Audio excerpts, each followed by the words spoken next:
I love the Samuel.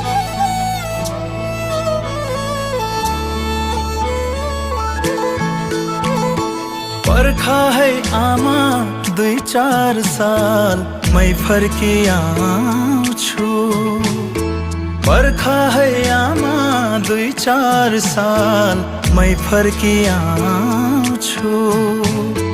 साहुको ऋण तिरेर घरको धुरी टालेर यो मुहारमा खुसी ल्याउँछु आमा, त्यो मुहारमा खुसी ल्याउँछु।